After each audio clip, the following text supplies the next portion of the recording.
Hi everybody, welcome back to GameItAll.com broadcast E3 2017, starting off Monday now. We're actually here at SlyCon. I'm Lucas Grimm. Hey, I'm Pino25. What? And I'm Pentavis, welcoming my friends to SlyCon. We're in a different environment. So, this is this is going to be great. I think PC Gamer, what do we know is going to get shown here? Awesome games that, for the PC. What do you expect? Things that will make me cry because I only have a 760 GTX. Yeah. Things that I cannot play for a long, long while unless it's coming to console. Make your PC a bitch, essentially. Things that will make Grimm's PC look like it's obsolete. Yeah, which it is, 100%.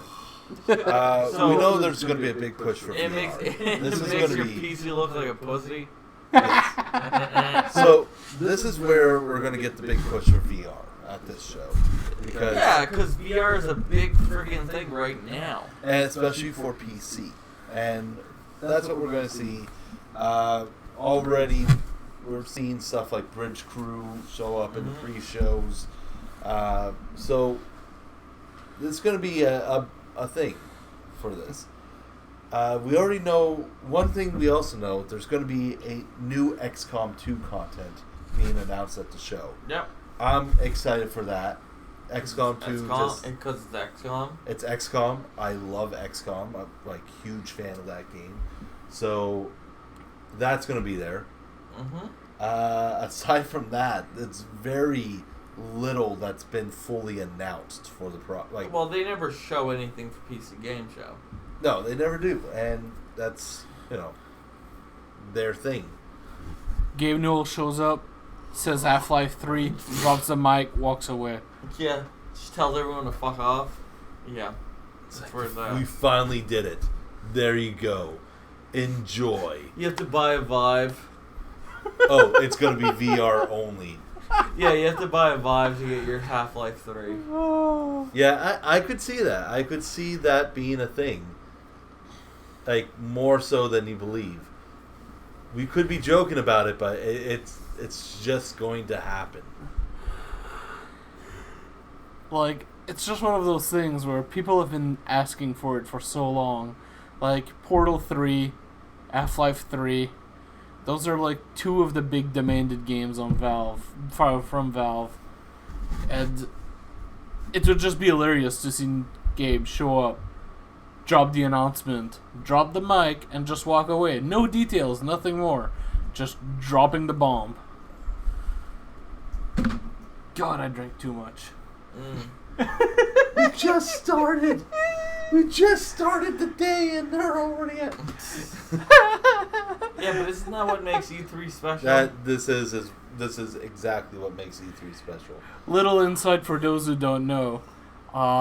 Pino and me have drank way too much for, we were blown out by 11 in the morning. Grim here is the only chicken that didn't follow. No, because I am pacing myself because I realize that I have 3 more conferences today. I have PC Gamer, Ubisoft, and Sony, let alone we're planning on doing some few other streams as well. I'm excited for that. I'm excited for Last of Us. I should play the first one, I guess. You really should. The first one was good. The first one was I think it's still in my footstool that I've got my legs on right now. And you know what? We're definitely going to be talking about that later during Sony because they're going to have a full showing. Hopefully we'll get to see Last of Us Part 2. I would love to see Last of Us Part 2. Well, that trailer was messed up. This trailer for Last of Us is just beautiful. And I can see so many people wanting Ellie's tattoo now. It makes my no-no parts tingle. So, yeah. We have a lot, PC gaming. Of the stuff that you're likely to see at this show, what? So what, the Master Race? Yeah, what do you want to see somebody come out with? You want to see like Civ 7 pop out all of a sudden, or it's too early for that. too early for Civ?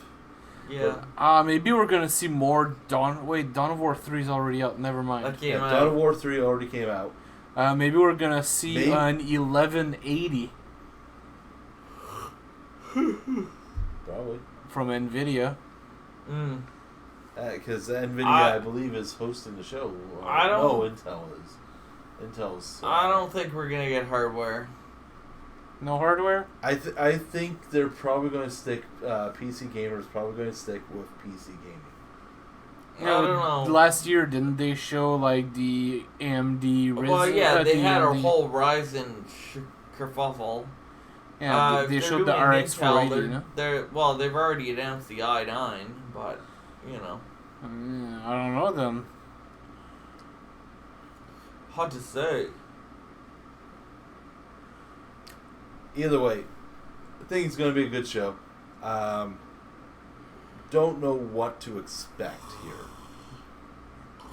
Maybe, like I'm seeing off on the side on the Twitch coming up, Hello Neighbor Arc. It would be pretty awesome to see some more stuff for like Arc just, continuing. So you mean its- finally come out of early access? Yeah, finally come out early access. Give us an announcement for that. Hello Neighbor, we know is coming out of early access, coming very soon.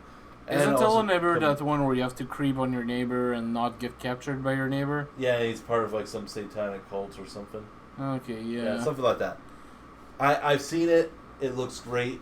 I know you're not a horror fan, so Not a horror fan yet. Man, that trailer of Evil Within just gave me such an erection. Holy shit, are they making another Knack? that's been rumored so many times. The first one wasn't even that good. It's hard to say. The first one almost made me freaking spike my controller on the ground because of how bullshit it was. People are still waiting to get that for free on PlayStation Plus. And it should have been given out for free for anybody who bought a fucking PS4. It was nothing more than a tech demo. And yeah, Knack 2. Sony yeah. That's Knack 2 gameplay. They added co-op. I thought they go up in the first one. No. Oh, anyways. Yeah, okay. Knack 2. See, now they should just give that one for free for anybody who has trophies for Knack 1. Just because you played that shit. Just because you went through some horrible, horrible experience. Yeah. Know what we need? More liquor. Oh, God. But yeah, so the PC gaming one. Know what I don't want to see at PC gaming? More fucking open world survival game. Those game can be shoved up their creator's ass right now. There's too many on the market. That is true. I'm going to give you that one. Like- We see a lot of open world survival games, and it is pretty ridiculous. The ones that are out right now, fucking finish them. I'm cool with those. Just, there has to be a stop. Like, for fuck's sake. A limit, yeah. Like, well, we do know there's a couple big ones that are coming out. The Longest Night, I think it's called. No interest. Anyways, yeah. It's there's quite a few that are still coming out, but yeah, most of them do hit early access and just don't go anywhere. So it would be great to see something move on, like we get something more. And we are less than a minute out. In fact, it looks like the show is starting. So we are going to swap over to the big show in 8 seconds. We'll see you guys very shortly.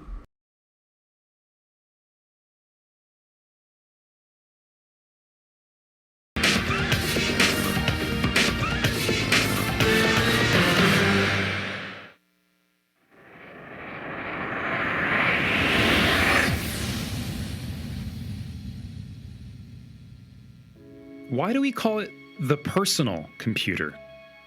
Well, it's not just a box or a station, right? Your PC doesn't exist without you. And you don't just use your PC, you're its keeper. You're responsible for it. PC gamers get their hands dirty. We turn the screws, we clean the fans, we thread the cables. It's got your fingerprints on it, and that has a special kind of pride. We build our PCs, and through them, we build friendships and rivalries. We build communities and our reflexes. I'm down! We write stories, we make mods because we get to decide what experience we Get want. the hell out of my face. God bless you, modders. PCs are scaffolding for our imaginations. That's what PC gaming means to us, to build, and to give back to your hobby as much as it gives to you. This is the PC Gaming Show 2017.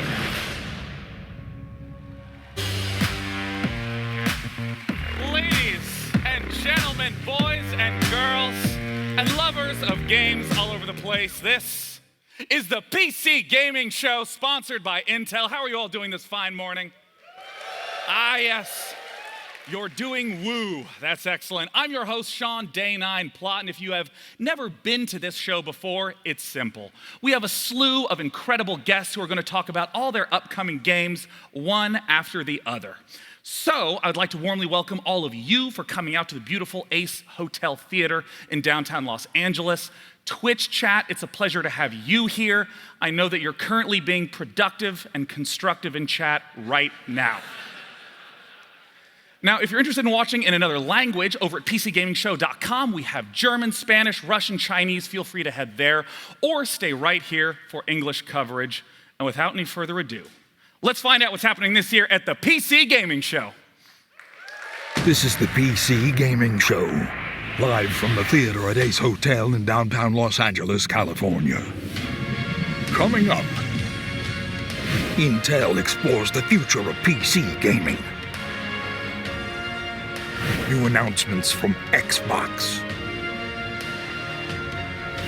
Jordan Weissman, the creator of MechWarrior, gives a first-ever look at BattleTech's campaign. New footage for Middle-earth: Shadow of War. A new game from Play Entertainment. New gameplay from Total War Warhammer 2. New announcements of PlayerUnknown's Battlegrounds. An exciting reveal from Tripwire Interactive. And plenty more. Now, once again, Sean Plott.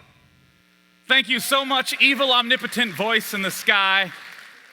Let's talk about our very first game. It is an expansion to the legendary and infamous turn-based strategy game, XCOM 2. Let's take a look.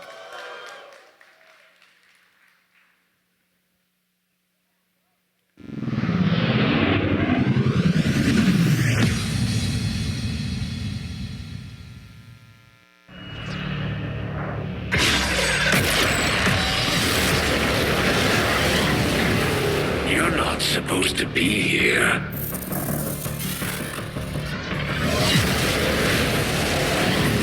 At last, a true battle.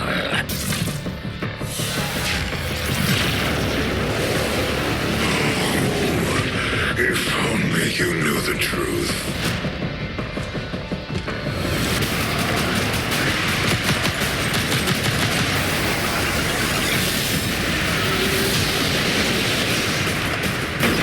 There were 3 resistance groups that we consider a legitimate threat to Advent. Together, they'd make one hell of a fighting force. Too bad they hate each other. So, you do exist. They were sent here to purge the lost. You are safe here.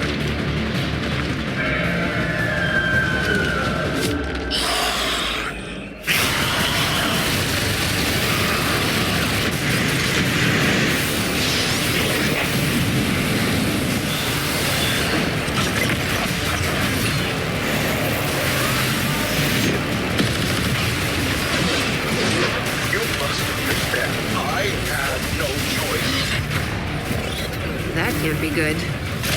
Advent Hobbit. I suppose we should begin then. Now the real war begins.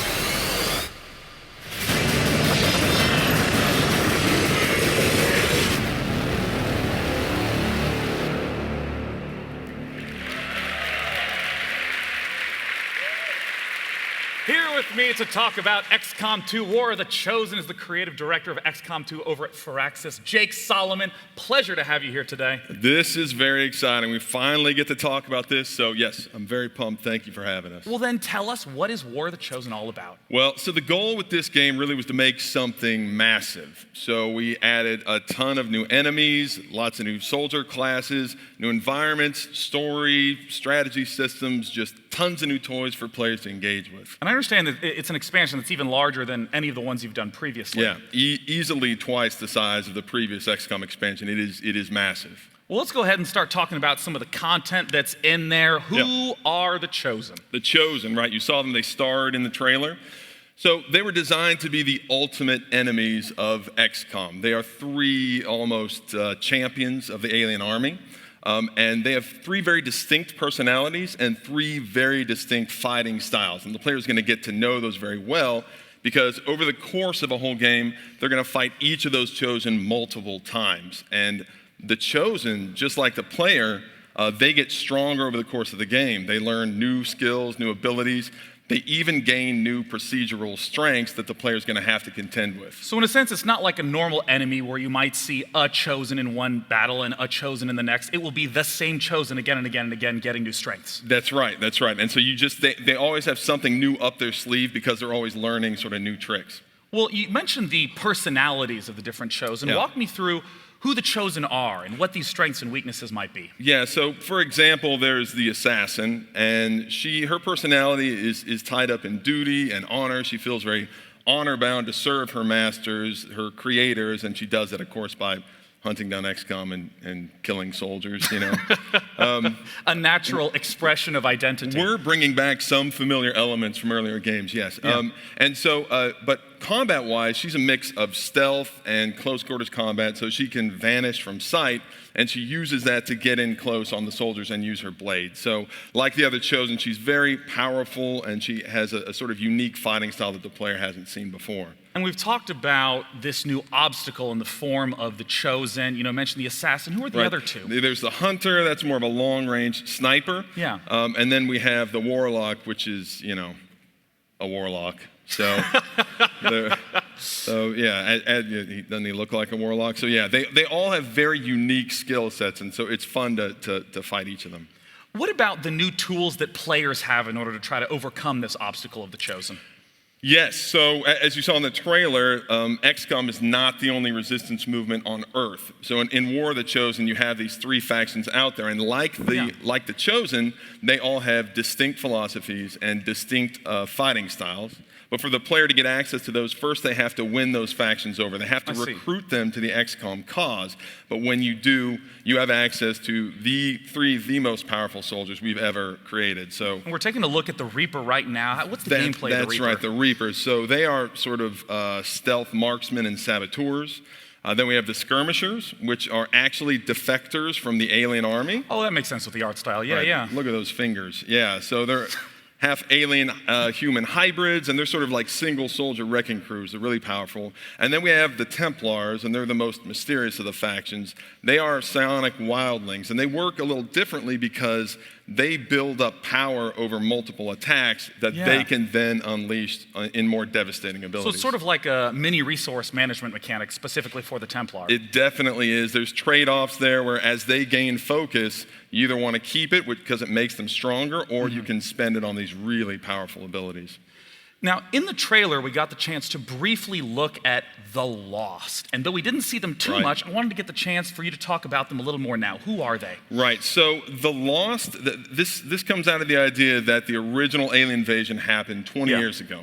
And in that invasion, the aliens destroyed some of the greatest cities of the world, and we've never been back. So in War of the Chosen, we go back. And what you find there are the lost, these handsome... I thought that everyone in the cities died, but apparently they're alive and well. They're doing fine. Yeah, as you can see, they've weathered the last 20 years really well. So, these are heavily mutated humans. And a single lost is not going to pose much of a challenge. Sure. But unfortunately, you don't fight single lost. They move in large swarms. And so when you go into the cities, these swarms are drawn to the sound of combat, and they never stop coming. And there is a silver lining, which is that the lost don't like aliens either. So, oh, really? Okay. Yeah, so once the lost show up, then everybody's fighting for their lives. And I know that a big hallmark of the XCOM games is the sort of tactical maneuvers of the AI that, in the same way you're planning, it's planning too.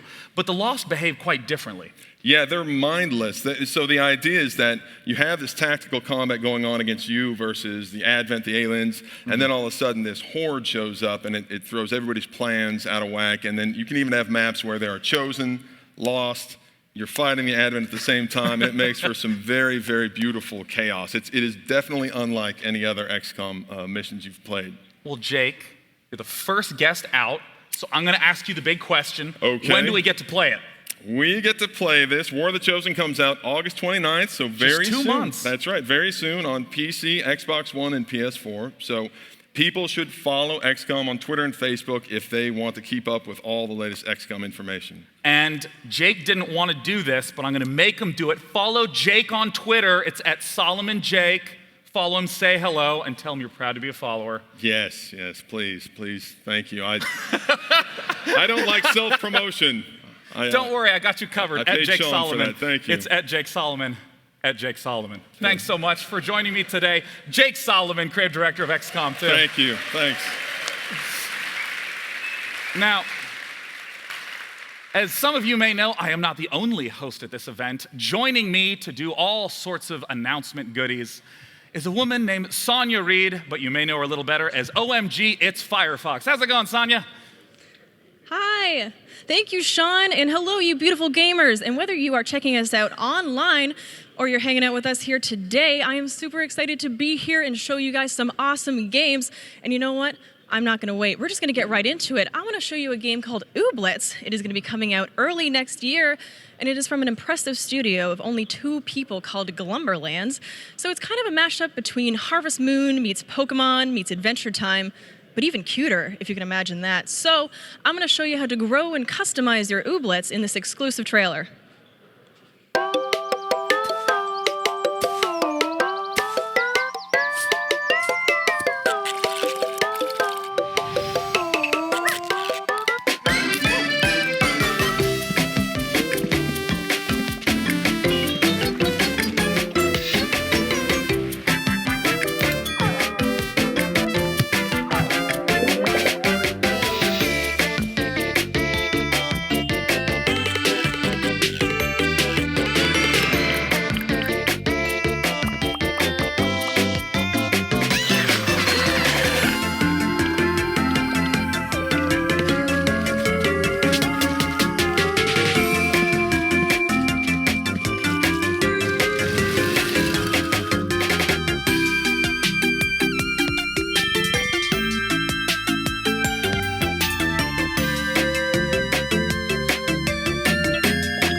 That trailer.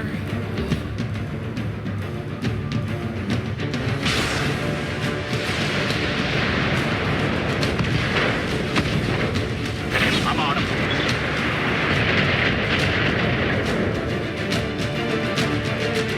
Yes, Commander. Moving to position.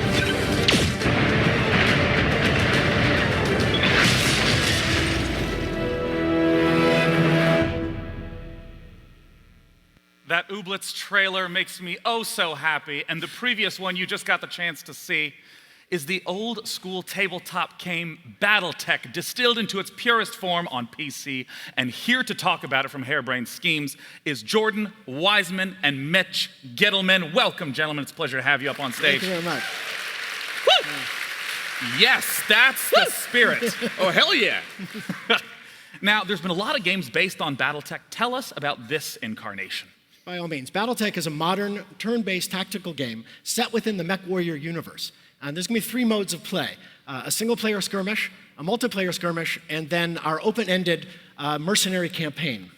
Well, I want to hop straight into some of that single-player content by taking a journey to the Argo. I understand that, there's all sorts of combat goodies that we're going to see in a moment, but the Argo is in between missions. Walk us through what we're seeing Right, here. so the Argo is a broken down hulk of a spaceship from a bygone era, and it is your mercenary command center. You could take it all over all over space, going from star system to star system, and taking mercenary jobs from all sorts of different people, from petty dictators all the way up to the great lords and ladies of the noble houses. And from there, you can also command your entire mercenary crew. There's Samiri, she's your navigator, and you command her and all of your mech warriors as you take your jobs and upgrade your ship. I'm curious a little bit about the storyline in the single player. Sure. So you're going to see in a few moments Lady Kamea Arano. She's a deposed ruler. Her throne was taken by her uncle, and you are going to jump in and help her regain her throne. Of course. It's been plunged, the whole space has been plunged into a bloody civil war. And these, of course, are the tools of negotiation and diplomacy called battle mechs. And here in the mech bay, which is one of the key components of the Argo, you're able to customize the mechs, adding different weapons, changing out weapons and armor, heat sinks, all that kind of stuff. Yang here is your master of ceremonies. He's one of the key crew members, because fixing these mechs after you come back from combat, you're a merc. You're supposed to make money. Taking damage, sets you behind, and so that's a really delicate balancing act. I can imagine that trying to get all the parts that you need for your ship can be a little difficult. Absolutely. That's why things like, especially in this time and era where parts are scarce, battlefield salvage is an important part of the game, and that also gets into like when you take out an enemy, try to leave the parts you want. Yeah, you want to hit them just hard enough to take them down. There's Lady Kamea Arano there, and she's going to be the person you work for during the campaign. But of course, when the campaign ends, the single-player story ends, you can still play the open-ended campaign, traveling around doing whatever you want. And there are the battle mechs. Yes, now we're going to get a chance to look at the combat itself. You're coming down from the Argo, you're descending into battle. Walk me through what we're seeing. By all means. So Battletech full 3D environment, and like a modern tactical game, the environment counts, right? Line of sight, sensors, cover. Even though you're, friggin' 30-foot tall, covered in armor, hiding in a forest still helps. It soaks off damage. And so all of those are kind of core components of any modern game, and especially facing, which is really important in this game. Facing really matters in Battletech. Battle mechs aren't giant bags of hit points. Instead, they have 11 different armor locations. There's internal structure. They have the internal components, these critical slots filled with all sorts of important pieces. So what you're trying to do is strip off the armor from one location and then keep your facing to try and penetrate it, get to the juicy bits. Yeah, I see this diagram at the top. It's reminiscent of the original tabletop game, which I actually played as a kid. And As a kid, huh? Thanks, pal. I understand it's the same sort of idea where damaging the arm disables that weapon, but the mech can keep going. And you keep going at it, you blow that arm off, and they lose those weapons. And the back is really juicy and tasty, too. You get around the back of a battle mech and penetrate. I said that out. We're live, right? We'll allow it. We'll allow it. There you go. What you just saw there is melee. One of the things we're really excited about. Mechs were not only weapon systems; they're giant, armored suits. And so going up and being able to slug and kick and just even put a foot through a cockpit or death from above, jump up and slam down on mechs. All that stuff is supported in this game. And you really want to manage your heat too. You're walking. These mechs. The pilots are sitting on a giant nuclear reactor, basically, and so you really want to watch your heat. How much? Like this guy here is overheating. Your different weapons do, because if you shut down in combat, you are quite vulnerable. It's been really fascinating to watch a lot of the streams because I know you guys just went into beta. Where can the people here go to sign up to play? Why, Sean, they can go to battletechgame.com. That's battletechgame.com. Come find us on battletechgame.com. And if you're interested in a used mech, this is the guy to talk to. That's right. Now, I'd like to state again, battletechgame.com. Thank you guys so much for coming out. Jordan, Mitch, it's been a pleasure. Thank you. Cheers. Yeah. Now, our very next game you may recognize from PC Games past. To talk about it, we got Sonia in the mezzanine. Thank you, Sean. Our next game is to come to us from our friends at Tales World Entertainment, and they have been working on an awesome open-ended action medieval RPG game, so I don't want to waste any more time. Let's just get right into it. We're going to check out the trailer for Mountain Blade 2 Bannerlord.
Always a pleasure to have Mountain Blade 2 here at the PC Gaming Show. Now, I know we've just gotten started and we've seen XCOM and Ooblets and Battletech. We would love to hear your thoughts. Use hashtag PC Gaming Show. Let us know what you think. We'll even put some of the tweets up here live. Not all of the tweets, because that would be a disaster. Some of you on Twitter really need to pull it together. But either way, we'd be thrilled to hear your thoughts. And coming up next, we have the sequel to Total War Warhammer 1. It's Total War Warhammer 2. I'm joined by Al Bickham from Creative Assembly. How you doing? How's it going, Al? Yeah, really good. Good to be here. So tell me, what is it that's been going on since your announcement a few months ago?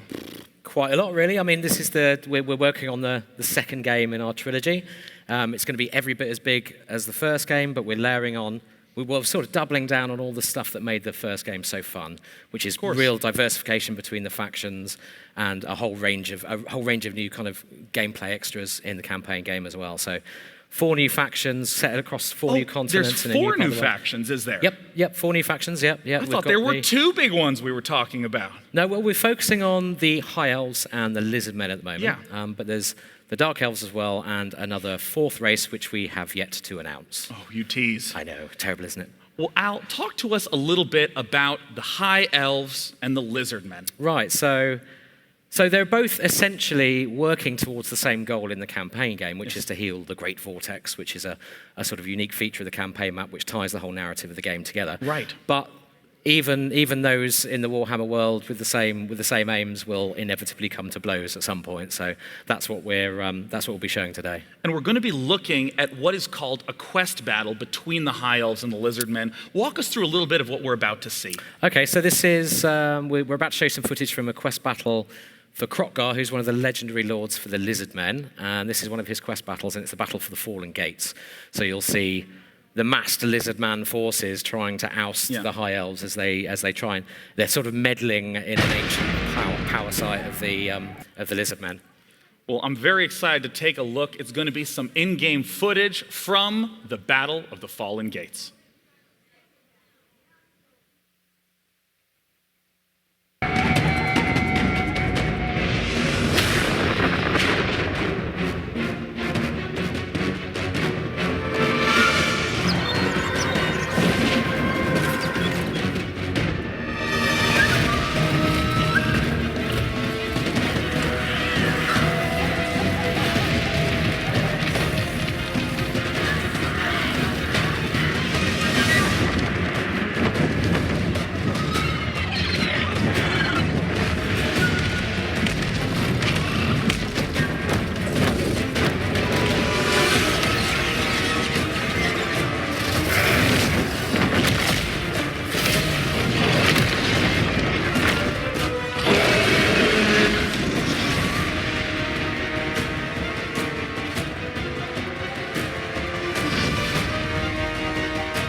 September 28th, Al. That is the first time I think we've got the chance to see that official release date. Yep, we're announcing that today. We're officially out on the 28th of September. So we're available for pre-orders now. We've got an early adopter bonus, which is a really significant sort of bunch of new content for Warhammer 1. It's a new Awesome. race pack, in fact.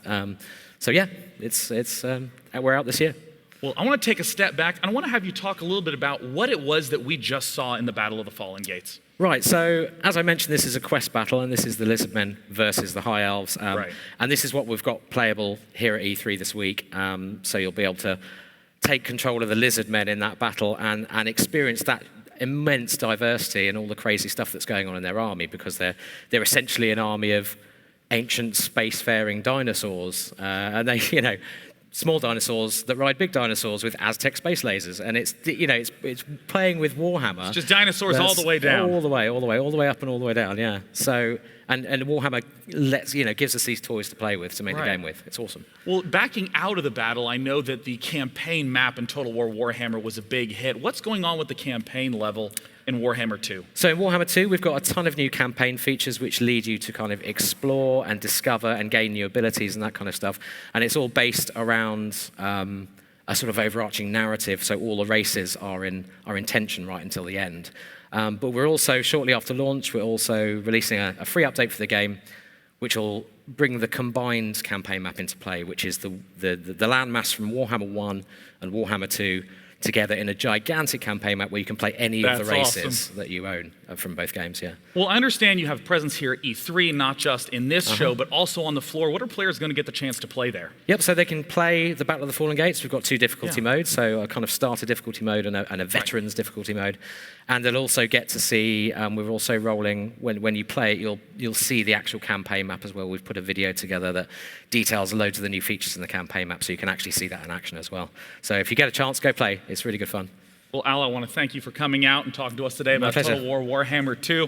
Once again, feel free to check it out on the E3 floor, or if you're at home, there'll be tons of footage and updates about the Battle of the Fallen Gates. Now, our next game is in the card game genre, a genre where no matter how hard I try, I wind up playing bad decks and having fun. Here to talk about the upcoming expansion for Shadowverse is Kriparian. Hey guys, how's it going? Kriparian here. Today I want to talk to you guys about Shadowverse. Shadowverse is one of the best card games out there because it basically just does everything right. Every time I log into Shadowverse, I have an amazing experience. I can play whatever deck type, whatever deck, whatever cards, anything I want to do. And of course, every time there's new cards added to the game, this whole thing gets forwarded and really the game gets so much richer. And with that, ladies and gentlemen, I give you the worldwide debut of the Wonderland Dreams trailer.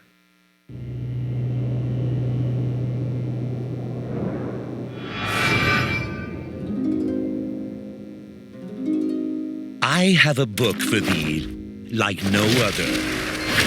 Each page a window to a long-lost land, where fairy tales dovetail with myths, and wishes give birth to legends grand.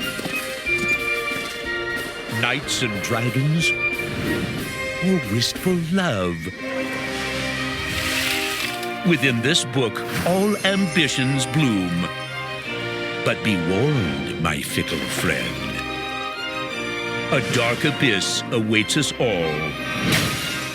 For blood-pricked roses wishes be. But fear not to bite life's fruit, for in this land, courage is key. With bated breath, the door sweeps open, glory-bound or purged in flame. The hand you choose defines your fate. So I ask you, is this really just a game?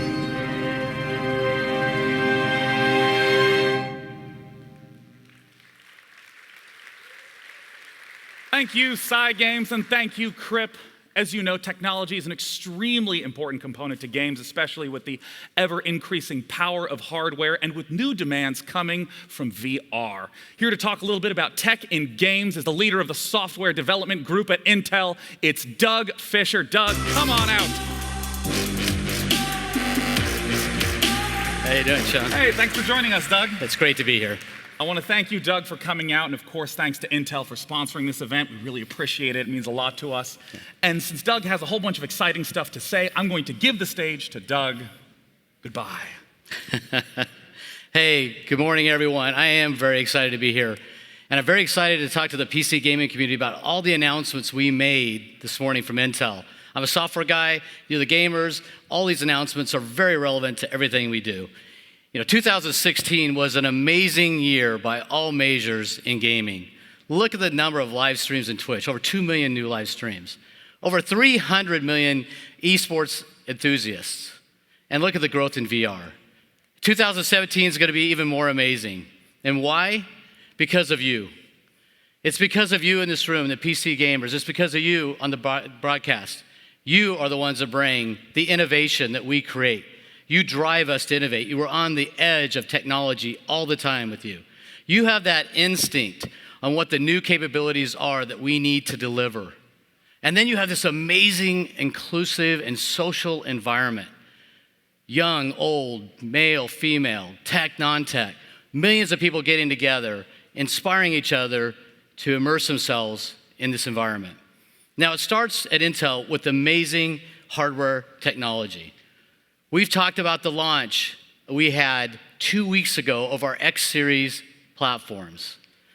Now, you gaming enthusiasts will love the Core i7X overclocking capability. It's an amazing system. And you megatasters who want to game, create, stream will love the beast of them all, the Core i9 Extreme Edition, an amazing system for this environment.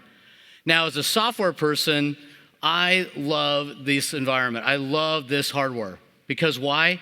It gives software people less time waiting, more time creating that amazing content. I work with over 1 million gaming developers to ensure they take full advantage of all that innovation we put on our platforms. Whether it's working on the caching algorithms or the high-density graphics or multi-core, it doesn't matter, all the different areas, the best-known methods. We ensure these millions of developers are making the most out of that platform, delivering the best content. Then we work to market that so that all the gamers out here, the billions of gamers, know the new compelling content that's available.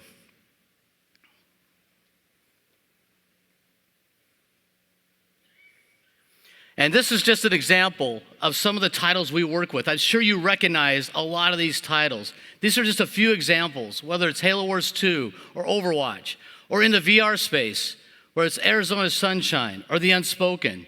We're working with all these content providers to ensure they take full advantage of all those new capabilities. How many people have heard of Destiny? Yeah. I couldn't be more excited to tell you that we work with Bungie and Activision to bring Destiny 2 to the PC. Yes, we're bringing it to the PC. Yes, bring it up.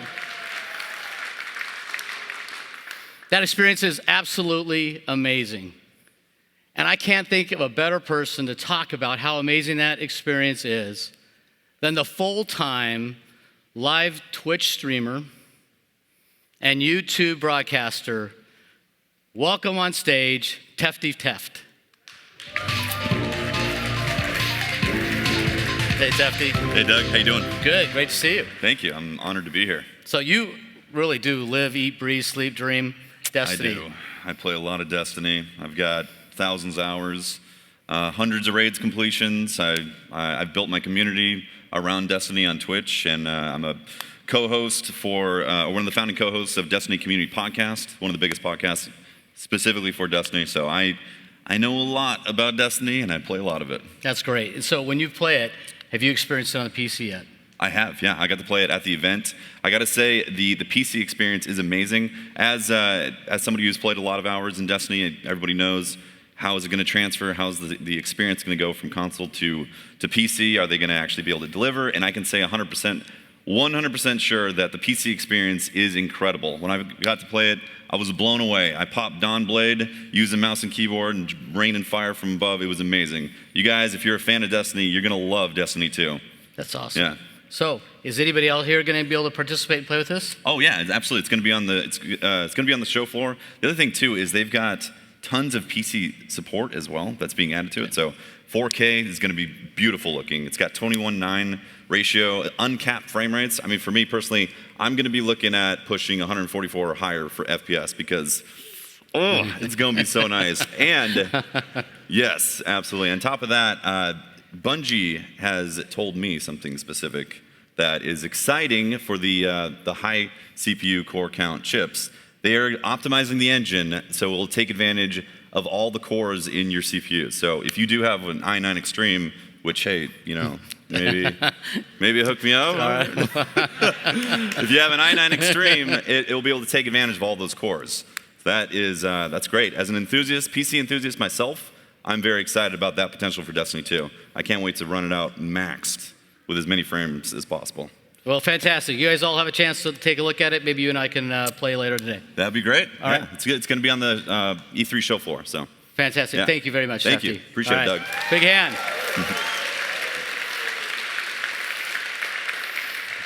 I love that. That experience. Nothing says it like that, right? All right. So it's not just about the top 8 list titles, but also it's about the broad set of developers we participate with. The independent developers. You can see examples of properties that they've developed. We want to make sure everybody's developing and creating content on the PC to create more and more opportunity to participate in that. We're inspiring these developers through a contest called Level Up. Take a look at the sponsors between Intel. You got Green Man Gaming, Epic, and Razer sponsoring this event. We have real luminaries judging, like Tim Schafer. Tim Schafer is going to be judging this contest. The winner will be announced at PAX West in Seattle in September. I encourage you to participate. It's a great event. It's a great opportunity for independent developers to get involved and participate. And why do we care? As a software guy, why do we care? Because we want more and more content out there, more opportunities for games for others to participate. We want to discover the next big thing on the PC. We don't know where it's going to come from. So we want lots of people participating on our platform so that the next big thing is built on top of the PC. And you, everybody here, all you gamers, you can participate as well. I'm certain as you're participating in a game, you've thought of something new, unique that you'd like to bring to reality. This is your opportunity to be one of those developers as well, or at least influence one of those developers and create that amazing immersive experience, whether you're a gamer, content creator, or even esports. Now, speaking of esports, we had 2 exciting announcements today in the esports arena, pun intended, with ESL. The first being, we have a landmark deal with ESL. Intel is now the global technology provider for esports for ESL.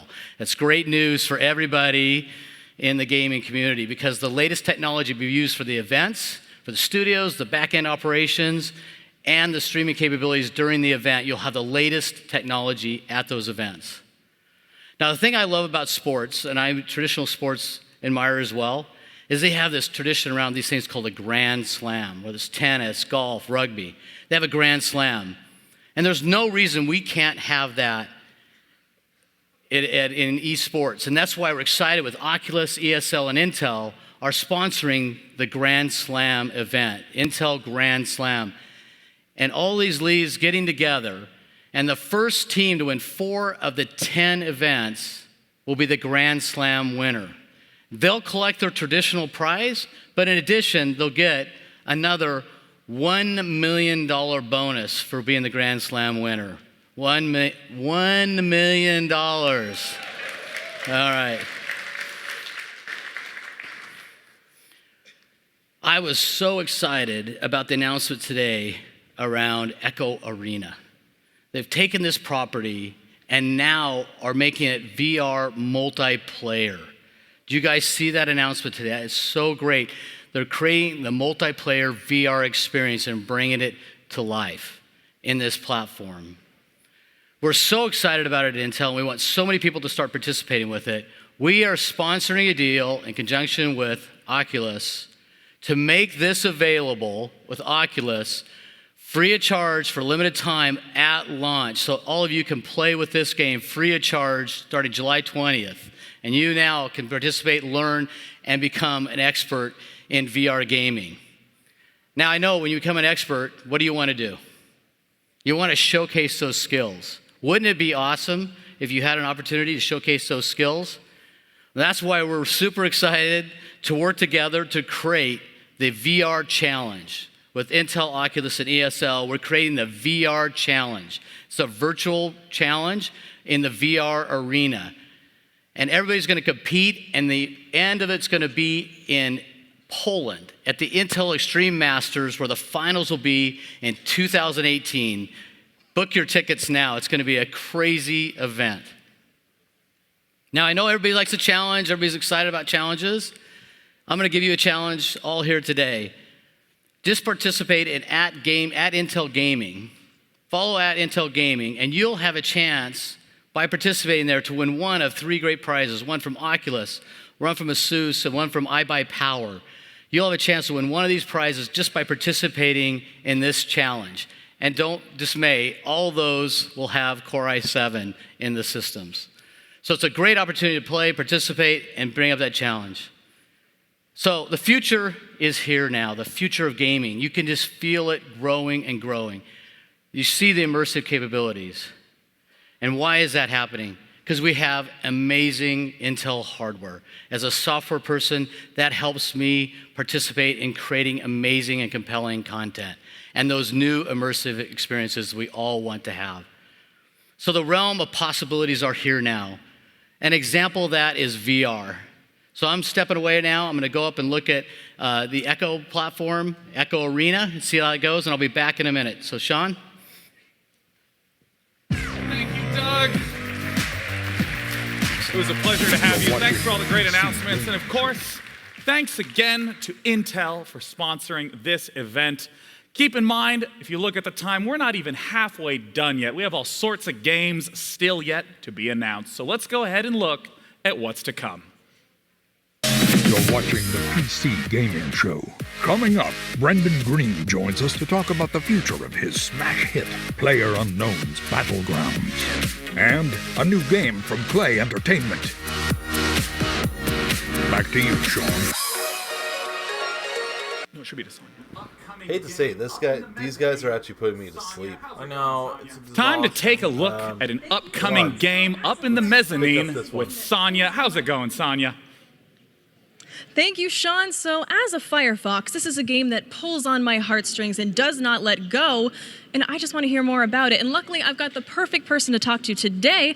I am joined by Felix Kramer on the game formerly known as Secret Legend, but you've got some special announcements. I saw some secretive tweets from the Dicey Twitter account. You did. Do you want to talk about that? Well, you're exactly right. We were known as Secret Legend, but today we're announcing our new name, Tunic. So you can head to tunicgame.com to find out more about that. And we're announcing that we're pairing with publisher Finji, who you may know from their incredible work on Night in the Woods and Overland. So exciting. Congratulations. Thank you so much. So I want to tell you, it wasn't just the fox that sold me on this game. I love the beautiful, charming graphics, and honestly, I just want to see more of it. Can we check out the trailer? Let's do it.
Thank you, Sonya. Now, our next title that we'll be talking about is honestly a huge surprise hit, having just surpassed 3 million sales. You may recognize it as one of the 3 most played and broadcasted games on Twitch right now. It's PlayerUnknown's Battlegrounds, and I'm literally next to PlayerUnknown right now. Brendan Green, welcome. Thank you. Good morning, everyone.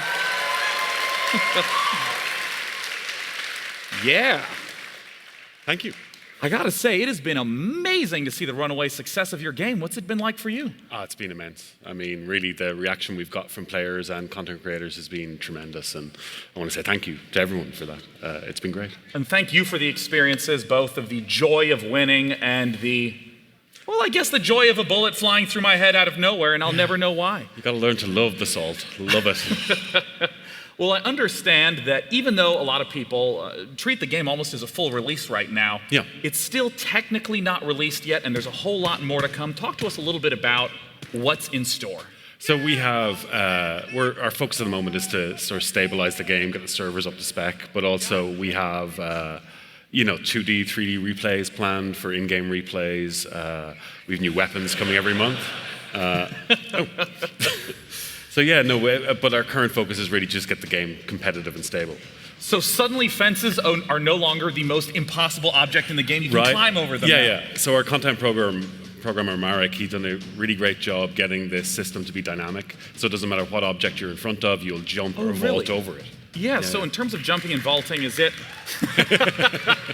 Yeah, vaulting. Is it sort of, when you say that it's dynamic, does this mean that the taller the obstacle, the more difficult it is to climb over? Yeah, exactly, and it has different animations for each different thing, so vaulting, climbing. Now we also have weather, so. One of my favorite aspects, of course, is the rain map in the game. Walk me through what we're seeing here. So this is our new weather settings. This is fog. You just saw clear day. Our rain has been tweaked a little bit as well, and we also have our sunset coming in. So this really, I'm really happy with how this turned out. It's quite beautiful. Yeah.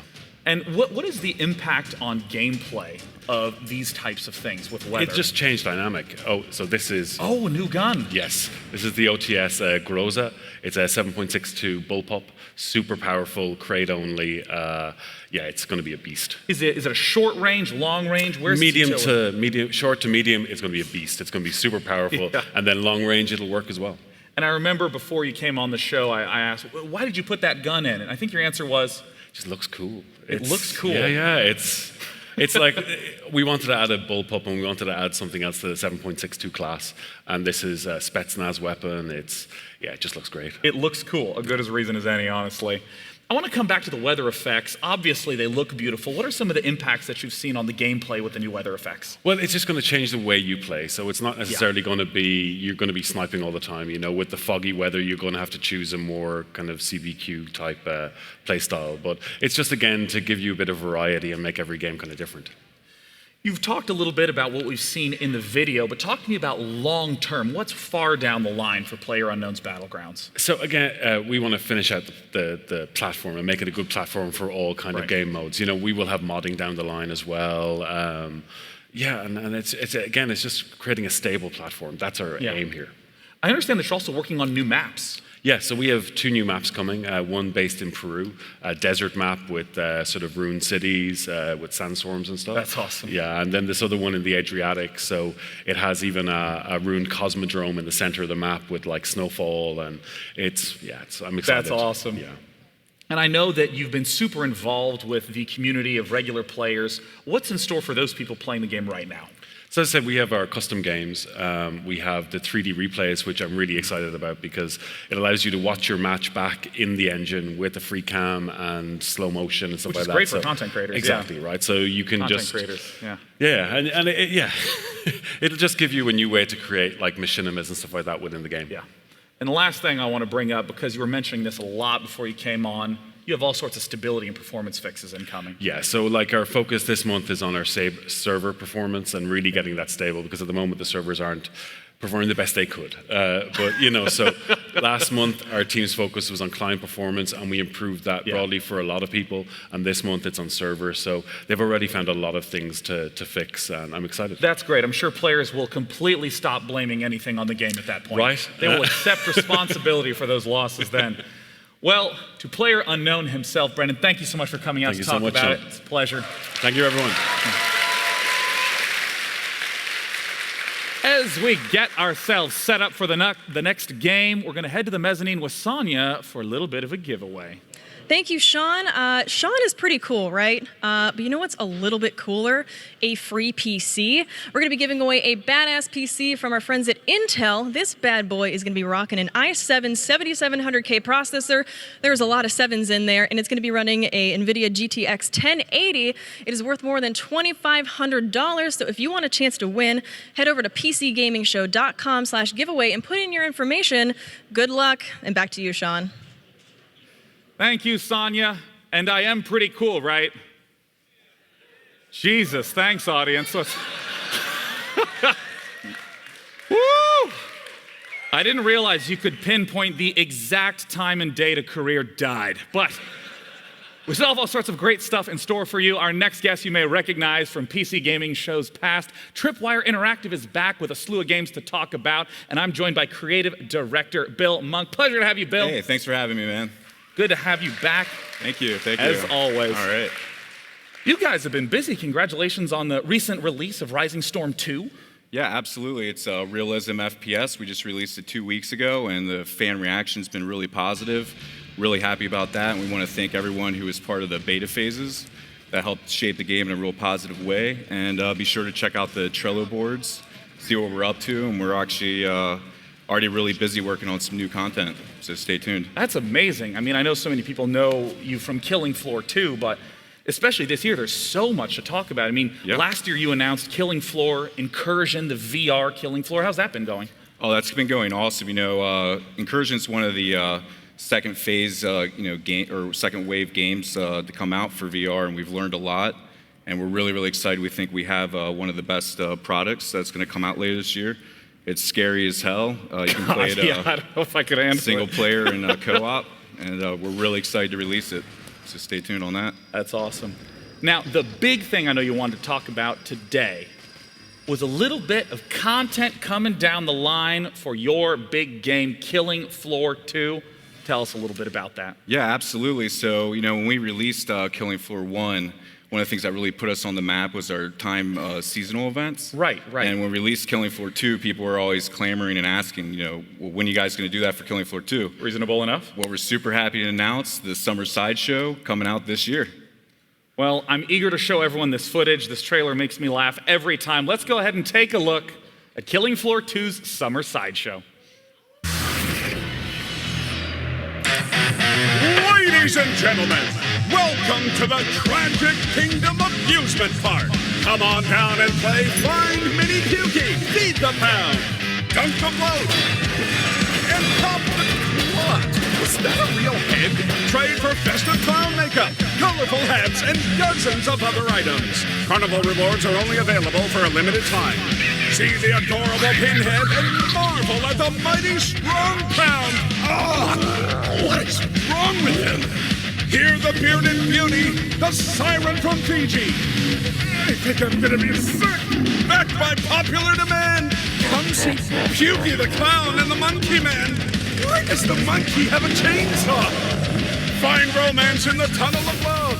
Swing on the Queen of Chains. Look at the... Ow! Scream on Pound Mountain. Oh, but that's not safe.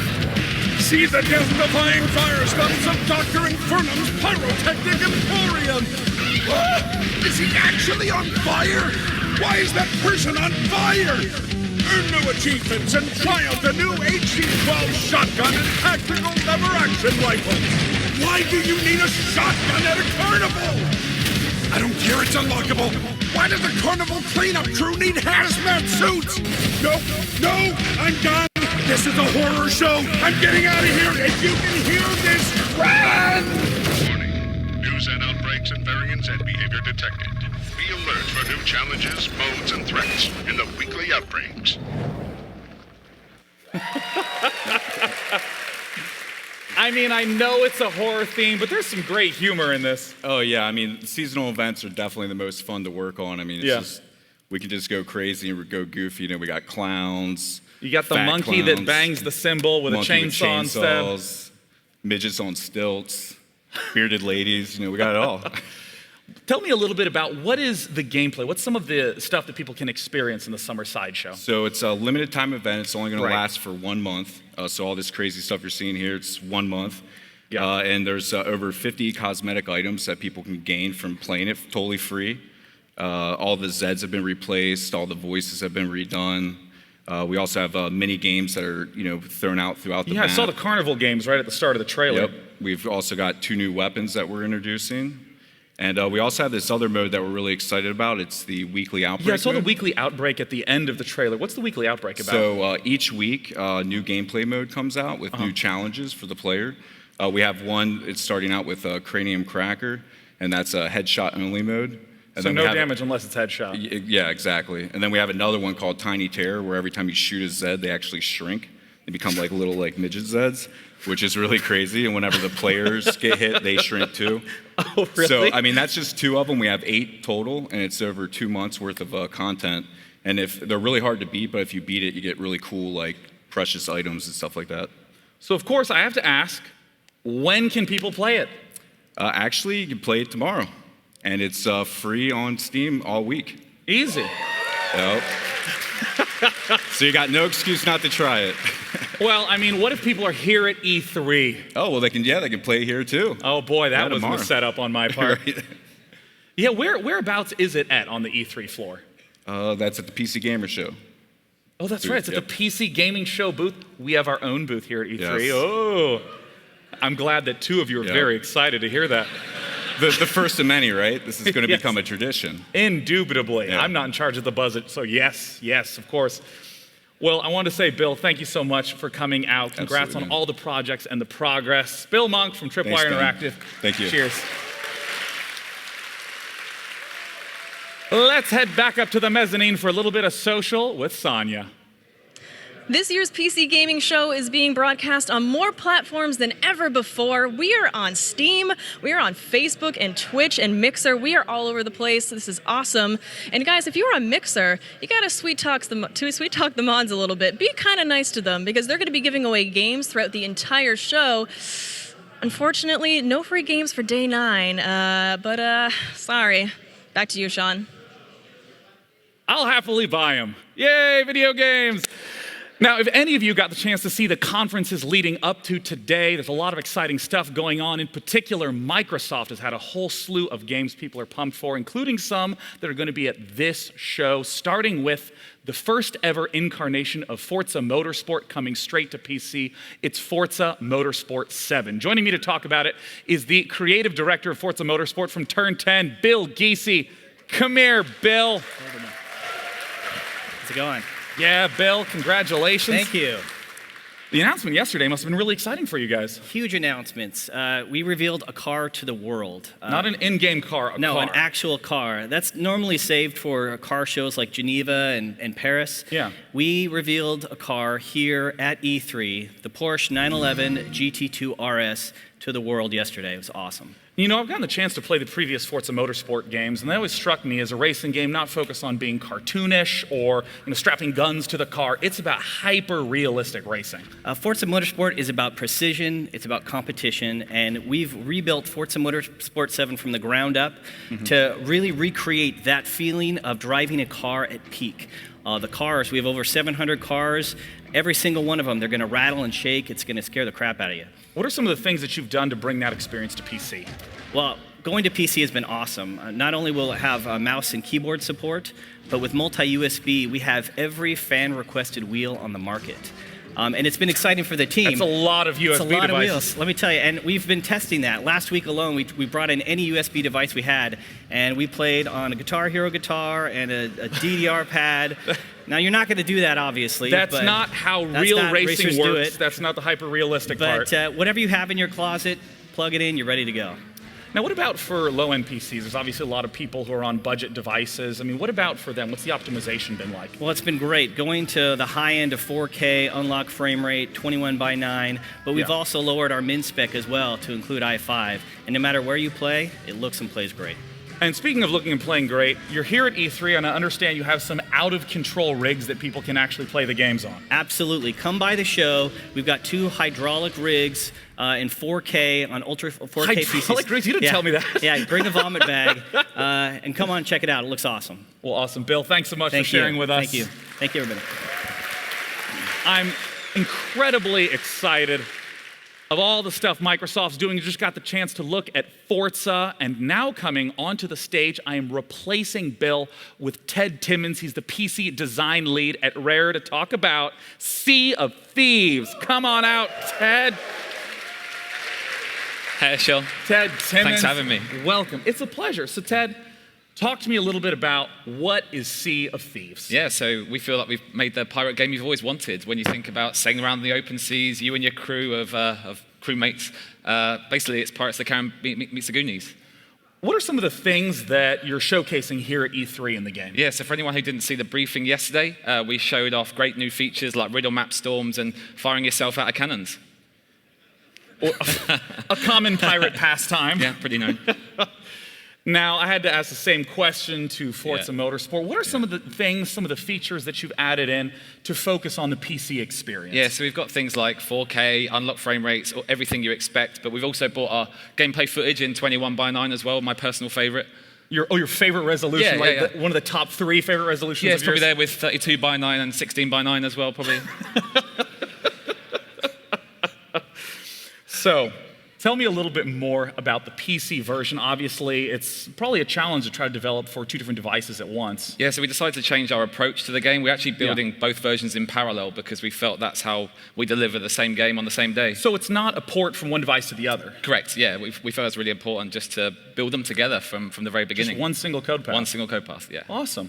Well, I know a whole lot of people here are curious to get their chance to play it. Is there an official release date or an opportunity for them to play it? Yeah, so we're coming to both platforms in early 2018, but right now we have a technical alpha. You're welcome to come sign up. We have thousands of PC players playing already. So yeah, come join us, seaofthieves.com.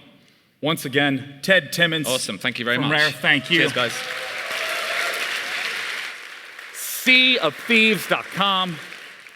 Now, this next title is one I'm personally very, very excited about, given the fact that when I took one look at the trailer, the striking visual style just grabbed me. It's an evolution of Cyberpunk, a game called The Last Night. Here to talk about it is the creative director at Odd Tales. Join me in welcoming Tim Sauret.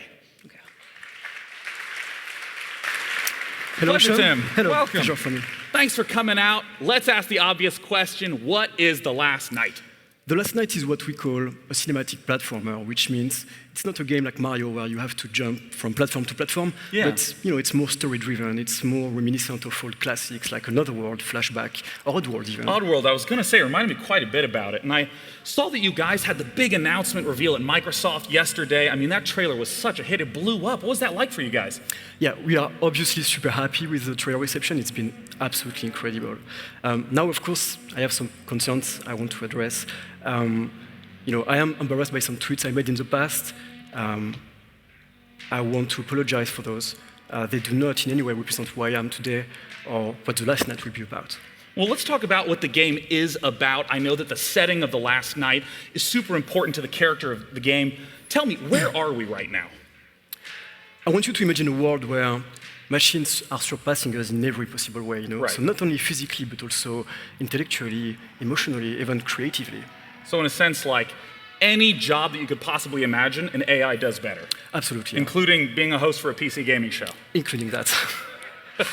Well, I imagine, thank you, this one person who is also excited about the booth. Now, in terms of this world, this must give a kind of sense of existential crisis to all the inhabitants. Yeah, like the way I can... Like, what is it like to be a person in this world?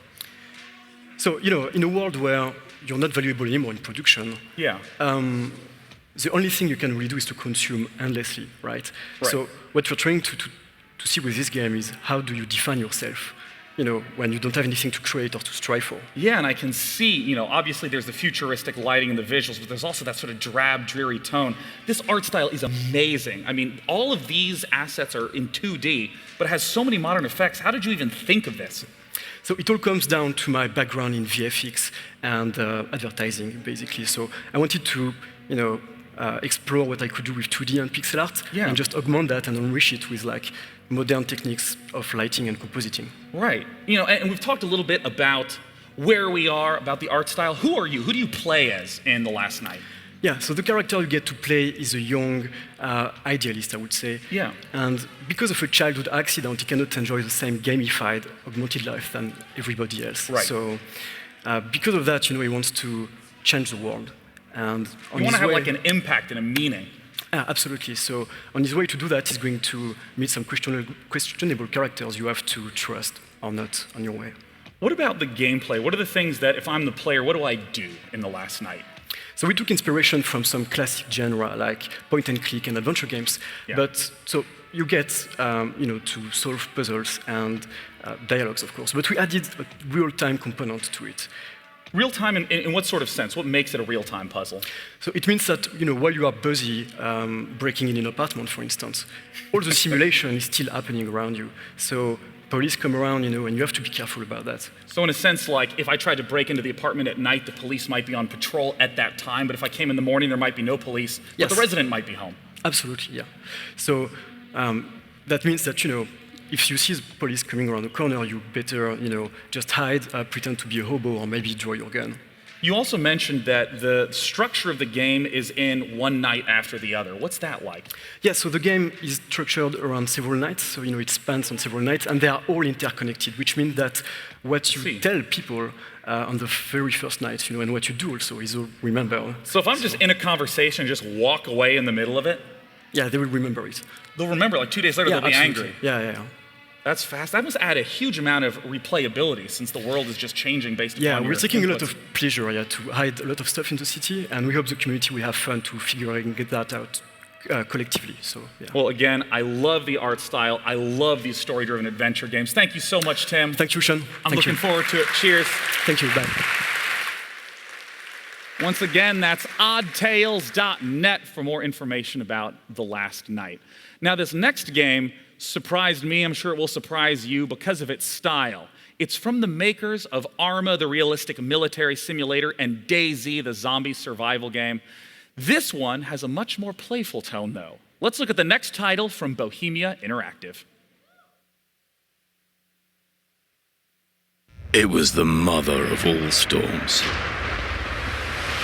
But somehow I just knew everything was going to be... Well, being stranded on a desert island is a lot of fun. You get to meet new friends. You get in shape. And you learn how to craft. And because it's your land, it won't take long before you call that place a home.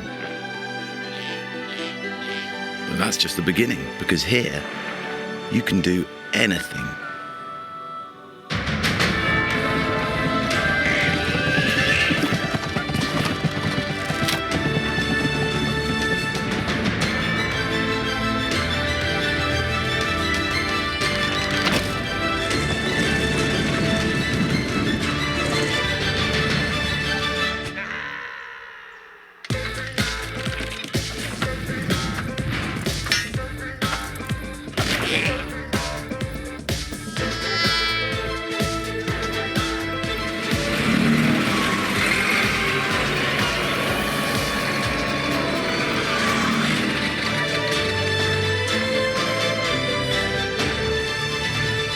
Islands. Explore your creativity. Visit us at islands.com. Here to join me to talk about Islands is the creative director from Bohemia Interactive. It's Alish Ulm. Welcome, Alish. It's a pleasure to have you here. Thanks for joining us today. Thanks, Sean. What kind of game is Islands? Okay, so Islands is a sandbox game about survival and exploration, but at the same time, in Islands, you can create your own games, your own adventures, just like the ones we've shown in the video. Yeah. Actually, Islands stands for your lands, lands that you create where you make the rules.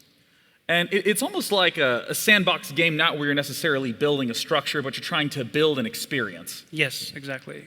And I have to ask, given the fact that the style of it contrasts so sharply with Arma and DayZ, what is it about Islands that still makes it a Bohemia game? Yeah, we get this a lot, but actually beneath the surface, there are still the core values that make up a Bohemia game. Yeah. It's still about exploration and finding out how things work, about creativity and imagination. And just like Arma or DayZ, we're trying to create a platform to connect players with each other when they play online or when they create something new and share it with the community. And I know that modding is a legendary part of Yes. Bohemia's history. What are some of the lessons that you've learned from Arma, learned from DayZ, and brought to modding in Islands?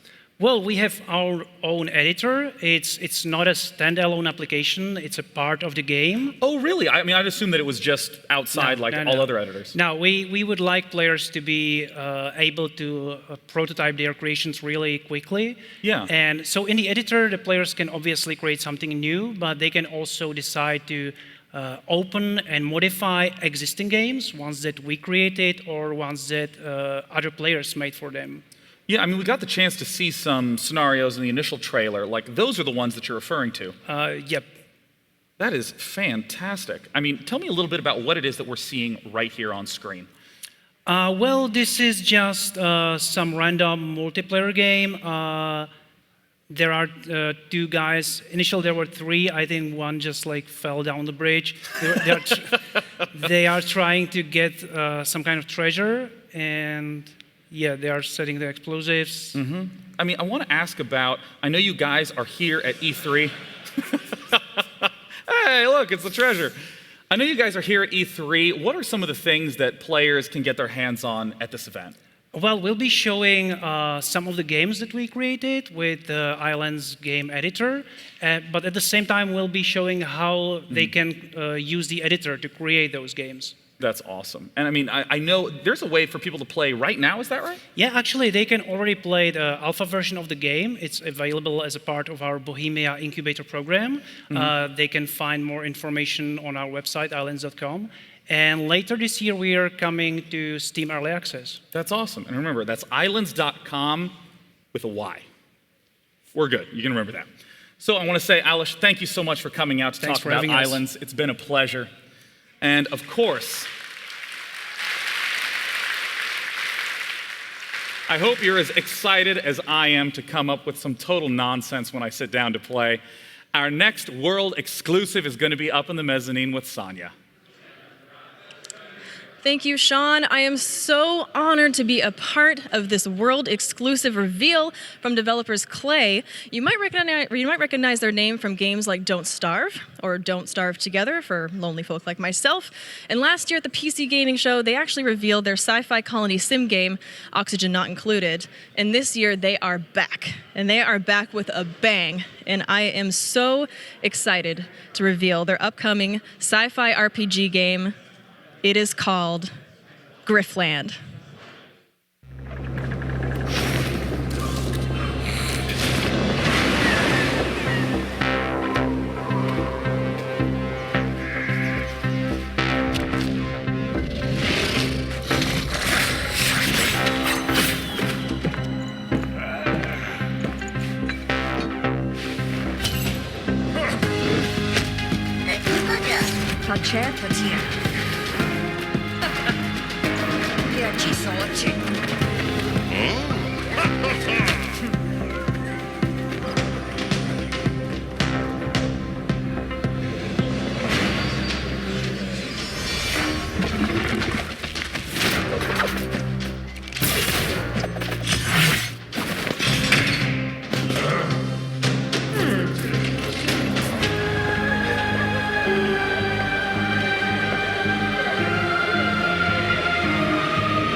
I absolutely love play games and can't wait the chance to try Grifflin's. Now, this next title is an interesting one because I'm not someone who plays many VR games, but I got a chance to check this one out several months ago, and I was immediately hooked, so I can't wait to talk about it with the creative director from Ready at Dawn. It's Rue Virasuria to talk about Lone Echo. Welcome, Hey, Rue. Thank you. It's good for to having have me. you here. Now, Rue. Yeah.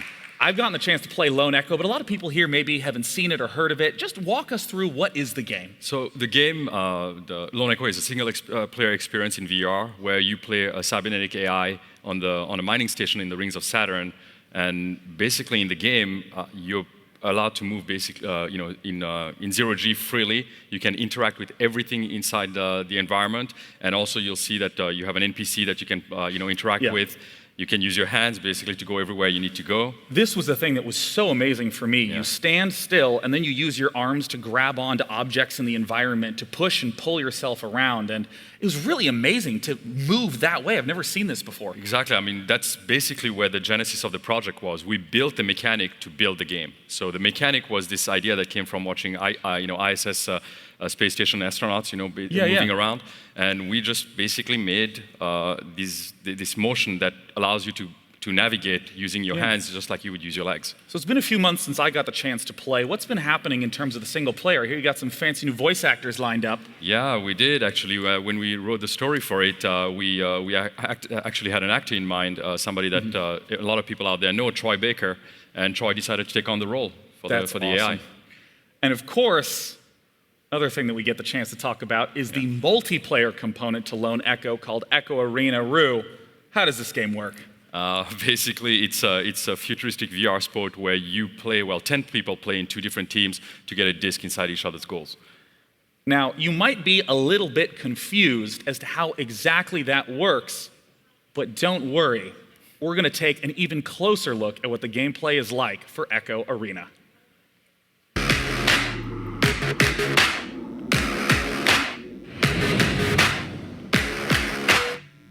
In zero gravity, players fly faster. Passes go farther. Strikes hit harder. Stakes get higher. And victory tastes sweeter. This is Zero G in the Echo Arena.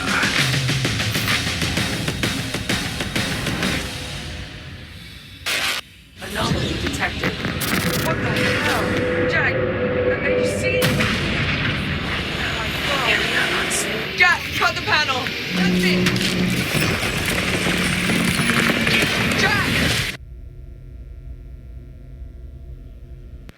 We are up here with Echo Arena in action as some of the Ready at Dawn developers are playing against each other. So, Doug, welcome back. Hello. Thank you. It's awesome to have you. But listen, before we get into VR, I really wanted you to tell me a little bit more about the Grand Slam event. Yeah, I'm very excited about that. I'm a big sports fan. So tennis, golf, rugby, they have their Grand Slam. Now we have it at esports. So with Intel, ESI, and DreamHack, we now have our Grand Slam, which is really exciting. That's awesome. That's exciting. So I'd like to know a little bit more about Intel's involvement with this game. You know, we've been involved working closely with the best VR developers for a long time, and I'm excited to work with Ready at Dawn as they're delivering the next second-generation VR game.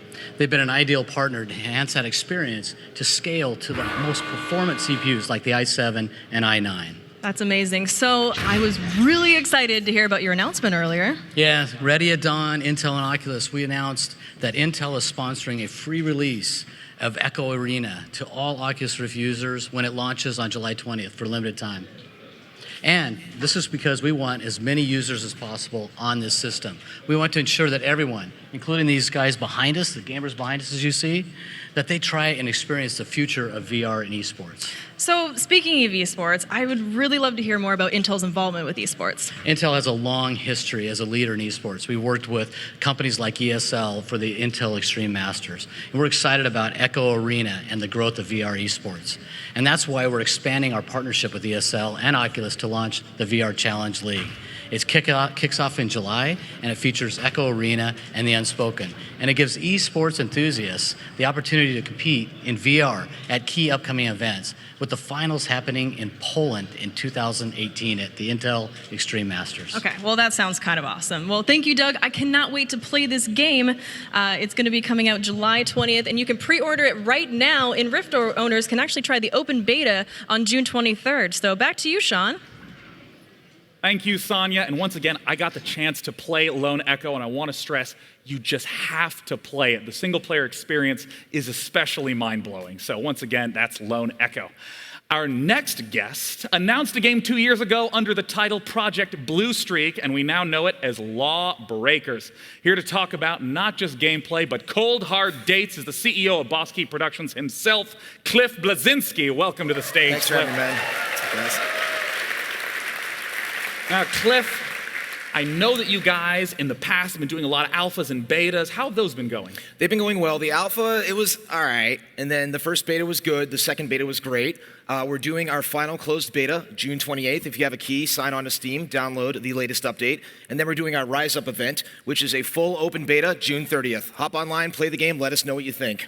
And I got to ask what it has been like to have people play the game, to give feedback in those betas. How has that shaped the experience? Well, a lot of developers and publishers, they do these kind of bullshit marketing betas where they're like, oh, it's our beta and the game's out next week. I'm like, that's not really the case. You're not going to be able to fix anything. So for our game, we found that the Rhombus shotgun was way too spammy. Overcharge wasn't that exciting, so we sped that up a little bit, and we sped up the characters. We took actual feedback, and we're integrating it into the game. And these are more than just balance changes. I imagine that speeding up the pace of things creates a pretty different balance dynamic across the board. Yeah, I mean, you change one thing, it's the butterfly effect. It affects everything else. And is the game going to be balanced on launch? No. That's why we need people's feedback. Play the game, see what characters are overpowered, underpowered, and then we'll introduce new characters and reshuffle the deck. And I know that it can't be in beta forever, so Cliff, tell us when it's out. Can I get a drum roll? Audience, go! Do a thing! So the game is finally dropping on August 8th on PC and PlayStation 4. Oh, that's soon. $29.99, none of that $60 multiplayer only bullshit.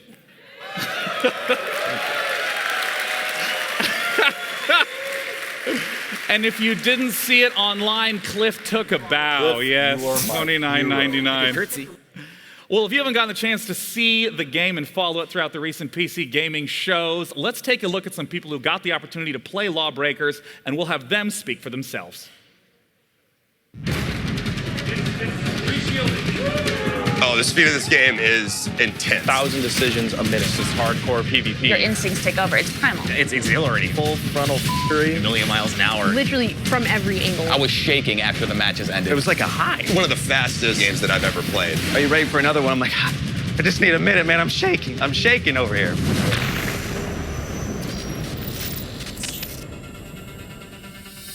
I think the thing people are going to find in this game the most enjoyable is simply how difficult it is. There's a pretty impressive skill gap. You can't just sit down and dominate within an hour or two. Practical skill required, precision aiming, the ridiculously fast movement. Mechanically, it requires a lot of aim, a lot of vision and game sense. It's a twitch shooter. It's how a twitch shooter should be. The action's going to press you, and if you don't keep on top of it, you're just going to get blown off the map.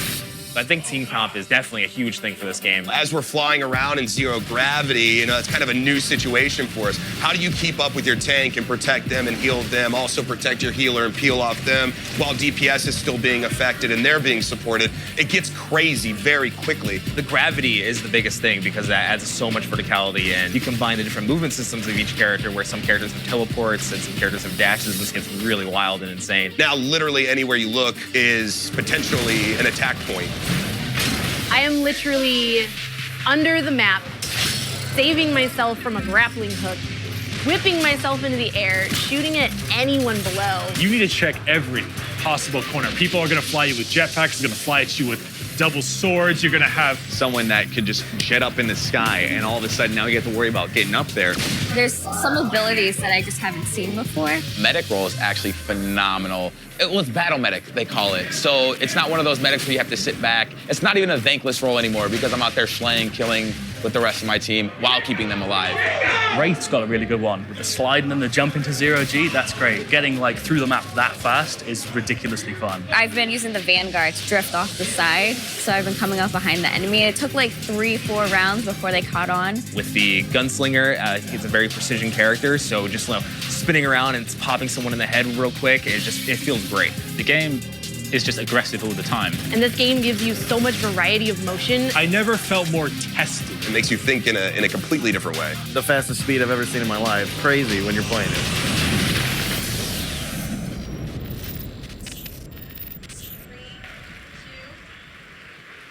Just as a reminder, that Ballin' Intel PC is still up for grabs. Don't miss out if you forgot. This bad boy is running an i7 7700K processors, a lot of sevens in there, and an NVIDIA GTX 1080. It's worth more than $2,500. You do not want to miss out. Head over to PCGamingShow.com/giveaway and put in your information. I think it could run Crysis at max settings. What do you think, Sean? I think it can, Sonia, and I also think that it can run our next title. I am a master of transition. Our next game is from Chucklefish, the wonderful folks who helped bring you Stardew Valley and Starbound. Let's take a look at their upcoming game, Wargroove.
Wargroove. Today, we're not just going to get a chance to talk about the game, but we will be seeing the editor in action, a live demo on stage. I'm joined by Jay Bayless and Doris Karaskotza from Chucklefish. Welcome, it's so great to have you. Thanks. Well, I want to say right away, the gameplay reminded me quite a bit of Fire Emblem and Advance Wars. Yeah, Fire Emblem and Advance Wars are definitely kind of inspirations of ours. You know, Wargroove is a turn-based tactical strategy game. It's a game about starting to build up your resources every mission and push forward into your enemy territory and just kind of dominate the map and make the right choices. But yeah, we've got a lot of unique kind of gameplay mechanics, and we're bringing it into the modern age. We've got online play, mod support, and kind of content creation as well. Yeah, and that's one of the things that we're going to get the chance to look at today. Doris, who's operating the PC right now, tell us what it is we're looking at. So what we're looking at today is the world map of Wargroove, and this is our campaign editor. So these are the tools we use in-house to create Wargroove campaigns, and we're shipping them with the game so players can create their own scenarios. So I've been placing down map markers, and each of those represent a mission, and then you link them together to create the path through your campaign. And I know that one of the things you wanted to talk about was the branching path element. Yeah, so you can have branching path, obviously, and the cool thing with that is every branch can have conditions. So for example, let's say you get a high score in a mission, and that could lead you through a harder path in your campaign. Or you could have a secret path that triggers based on some event in the mission. Yeah, exactly. Well, let's hop into one of the missions and get that one started. And Jay, walk me through what it is that we're taking a look at. So yeah, this is a map editor. This is like straight drawing tiles straight into the battle screen. It's really simple to use, really understandable immediately. You can just kind of draw those tiles straight in there and drop in the full range of units. Doris is dropping in a commander right now. What are the commander units about? Talk to me about that. So the commanders are kind of integral to the strategy of Wargroove. You have this unit that kind of represents like the king and queen in chess at the same time. They have unique abilities and act as your avatar in battle, and they're really powerful, so you can kind of push forward really heavily with them. But there's a lot of risk-reward in there as well, because if you actually lose that unit, then you actually lose the game. Oh, that's what you mean by the king comparison. Absolutely, it's both yeah. your power unit and the queen, but your loss condition is the king. Yeah, and other tools include you can drop down buildings right now. We've dropped in some HQs. Those are kind of like your base of operations, and to take the opponent's HQ is to win the match. Yeah. But on top of like kind of simple and easy to use tools, we've also got more advanced tools. So you can use this zone tool right here, and you can highlight an area and assign like a scripted encounter or sequence to that. Okay, so, if I step into that forest, someone can pop out and attack me. Yeah, you could have bandits jump out and attack you from the woods. And the really cool thing about that is that actually ties back into the campaign map we saw earlier. So maybe that will trigger a condition. Maybe after encountering those bandits, your story takes a different turn and you decide to go into the forest to fight more of them, and so on. Now, Doris, what is the process to go from this map to a playable game? So it's very simple, like as simple as sharing the map, actually. So you can just share your map. Mm-hmm. And if you want more content, just go online and download map. And everything in just one click, basically. And there it is. So let me actually take a step over to this timer here. It has been 3 minutes, and we have gotten the chance to design a campaign map, end a mission, and get it playable. That is incredibly fast. Jay, Doris, I want to thank you both so much for coming out to talk about this game today. Cheers, guys, and thanks for coming. Thank you.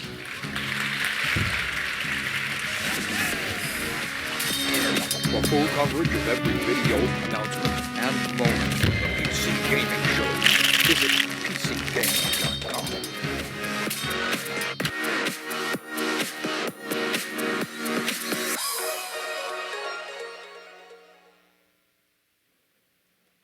The next game that we get the opportunity to talk about is the sequel to Middle-earth: Shadow of Mordor. It's Middle-earth: Shadow of War that has an officially announced release date. Guys, it's October 10th.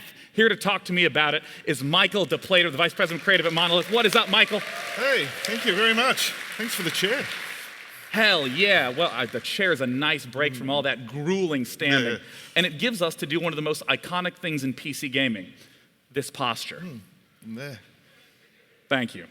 Now, we've heard about the October 10th release date. What are some of the things that have been changing and building upon Shadow of Mordor in terms of Shadow of War? I think what we've tried really hard to do, although it seems pretty obvious, is take the things that were good, that worked in the first game, so our combat and the Nemesis system and this world that we'd created, and to build on that, but also to take the lessons we learned in the first game and really improve those. So really make this into a truly epic fantasy that's kind of up there with if you go and see Return of the King or Lord of the Rings, and really focusing on the story and the characters as well. I mean, you've been talking all throughout about how important story is in Shadow of War. What does that mean in terms of the work that you're doing? It means paying off the epic scale, so having these titanic full-scale battles. It means the stakes of the story, so we're facing the most iconic and powerful villains, Sauron and the Witch King and the Nazgul. And it means having these incredibly memorable and personal characters, so allies and enemies that you're working with. And in terms of E3, what are the types of things that you're showcasing here that people can see? Oh, the reason we're really excited for E3 is two things. People being able to get their hands on the game and play it. And also that we're going to be giving demos of the game. But because of the Nemesis system, every single demo we give, we have no idea what's going to happen. That's awesome. We don't know which orcs or which characters are going to turn up, which stories are going to happen. So every single time people go and see the demo, they're going to see something new, and so are we. And because of that, we really wanted to share that, not just at E3, but for anyone who wants to tune in and watch those demos as well. Yeah, and of course, you see all the information for how to watch those online throughout the entire duration of E3. I know that in a moment we're going to get a chance to delve a little bit more into those story bits with a unique cinematic based on one of the characters that was in the trailer. Can you introduce her for us, Eltariel? Yeah, so she's one of the new characters we're introducing into the world and into our story, Eltariel. She's the Blade of Galadriel. So she's essentially an assassin that's been sent to Mordor to hunt down the Nazgul and to hunt down anyone corrupted by a ring of power. And you, as Talion, are running around Mordor wielding a ring of power. So there's some interesting tension in that relationship with her. But she's this awesome character. And as well as that, she gets her own fully playable campaign in our first major story DLC as well, which is the Blade of Galadriel. Well, before we hop into that, I just want to say, Michael, thanks so much for coming on to talk about Shadow of War. We talked about how important story is to Shadow of War, so let's take a little bit of a look at 2 minutes of the cinematic, Eltariel meeting Talion.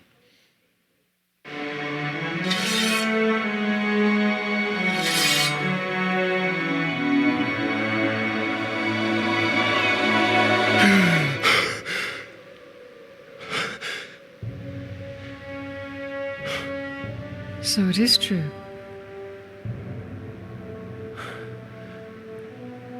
You killed me. And yet you live. What is that like, to die and live again? Do you feel pain? Do you suffer? What of the city? Of the Palantir? The Nazgul have taken both. They belong to the Dark Lord now. Then I have failed. What if you keep fighting? He wields the light of Galadriel. He can recover the ring. Your rings are the cause of all this, Elf Lord. You can see him. I see him. Who are you? I'm the Blade of Galadriel. Since when does Galadriel work with assassins? Great threats make for unlikely alliances. You know this better than most. Now tell me more about this ring. We crafted it to defeat Sauron. But it was lost.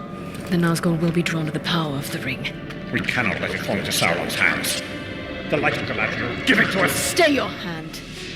My light will protect us, but it will not leave my side.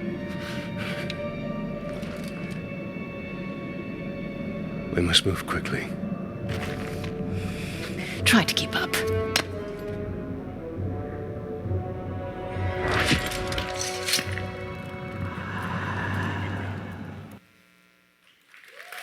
Shadow of War. As a huge fan of Shadow of Mordor, I'm really excited to see where the story goes in the sequel. And I'm pleased to say we have one final game to announce. It's from Microsoft, and I'm not even allowed to say the name yet. So joining me to talk about said unnamed game is a creative director from Microsoft Studios, Adam Eisgreen. Welcome, Adam. Thank you so much for having me on the show. Love being here. Now, Adam, I understand that you've been in games for a long time. I have. I am coming up on my 25th year making video games. So yes, you can actually make a career out of being in games.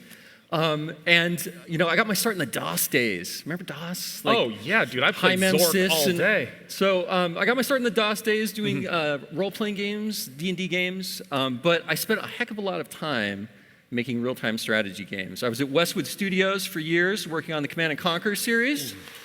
Earth and Beyond, a whole bunch of great games there. Petroglyph, Universe of War, Empire at War. So a lot of history on PC, and I'm excited to get back to it. Well, I understand that this title is an homage to those roots, and I'm still not going to tell you what it is, but I know you're curious, so let's head right in to this world-exclusive trailer.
Adam. Age of Empires was the first game I ever saved up my allowance to play as a kid. I'd weed my grandma's garden all day. She'd give me like $2, and I still stayed dedicated. Tell me about Age of Empires, man. Man, you know, nobody has been able to play this game except if they found the CD-ROMs for the last 20 years. And what's a CD-ROM? I know, really. These day and age, like, who even has a drive? You know, and this has been such a labor of love for us at Microsoft and our development partner at Forgotten Empires to bring back Age of Empires in such a wonderful, definitive edition so everyone can experience it. I want to talk about all the stuff we saw in the trailer start to finish. Talk to me about the graphics. Those sprites are gorgeous. We have redone every single asset in the original Age of Empires. Every animation, every tile set, everything that made Age of Empires great, we have carefully and lovingly taken and made even better and better. Because I remember just watching the sprites move around in the original game. It was very blocky and stuttery. 16 facings now, so the fonts don't jitter, you know. Ton of work has gone into making the game and the presentation amazing. What about audio? Oh, yeah. So we've re-orchestrated and re-recorded the entire soundtrack to the game using an actual symphony this time. It sounds wonderful. The people at studios are constantly begging us to get the soundtrack already. Now, I have to ask, there were some aspects to the gameplay back then that were a little janky. Have there been any updates to the gameplay in that regard? Yes. So not only have we done things like improved Find Path, which is, of course, always a big thing in RTS games, we've gone in and actually modernized the UI. A lot of people forget that original Age didn't even have an idle villagers button. So all of that stuff, attack, move, all of those things that people have come to expect Control in RTS. groups? Yes, control groups. 1A. Yep. So all of that stuff is all in the game now. So we've taken all of the learnings from the Age games that followed and brought it up to those standards. And you know, speaking of modernization, I saw that it said Xbox Live Multiplayer, which, as you may or may not know, that is the online matchmaking service that Microsoft uses for PC games. I mean, how are you utilizing that? Oh, well, we've completely redone how lobbies work and how games and matching works. You know, we have our friend system, of course, that's built into Xbox Live. So players should have a really amazing experience. We also have a web portal so they can go and track progress and see their results against all the other players. So it should be a really wonderful experience to play. And what about the beta that we saw at the end of that video? Yes, so game will be out later this year, but you can go right now to ageofempires.com and sign up for our multiplayer beta. You know, RTS games are really, you know, our multiplayer is so important. And we want to make sure that this definitive edition of Age is the absolute best we can make it. Right. So, you know, multiplayer, please come, sign, play with us, make the game great. You asked me before we hopped on that you wanted to say one more special bit, a little bit of a tease. We understand that it's the 20th anniversary of Age of Empires. What is it you wanted to say? So, yes, Age of Empires, the whole franchise will be it's hitting its 20 mark October of this year. You know, and this is the start here at E3 with you, is the start of the celebration of 20 years of Age of Empires. And that party is going to roll. We're going to continue that. So you're going to hear from us again in Cologne, Germany at Gamescom in August. And we're going to be having a really wonderful Age of Empires event there and talking a whole bunch about, I think, stuff you're going to want to hear. I think I'm going to want to hear it. Yes. You tease. Well, let me just say, Adam, thank you so much for coming out. Super excited about Age of Empires. And with that, our slew of announcements comes to an end. Before we depart, let's head back up to the mezzanine with Sonia for one last hello. Thank you, Sean. I had an amazing time being a part of some awesome game reveals and kicking it with you guys today. If you want any more information on any of the games that you saw today, go to PCGamer.com. If you want to hang out with me and check me out on the internet, at OMG It's Firefox, pretty much everywhere. I had a blast, and for one last time, back to you, Sean. Thank you so much, Sonia. I gotta say, it was a blast. I hope you had a great time. Thank you all so much for coming out, all of you who braved LA traffic to be here in the morning, all of you who tuned in online. Thanks to our sponsors, Intel, Microsoft, Bohemia, Tripwire, Cygames, and Nexon for help making this event possible. It is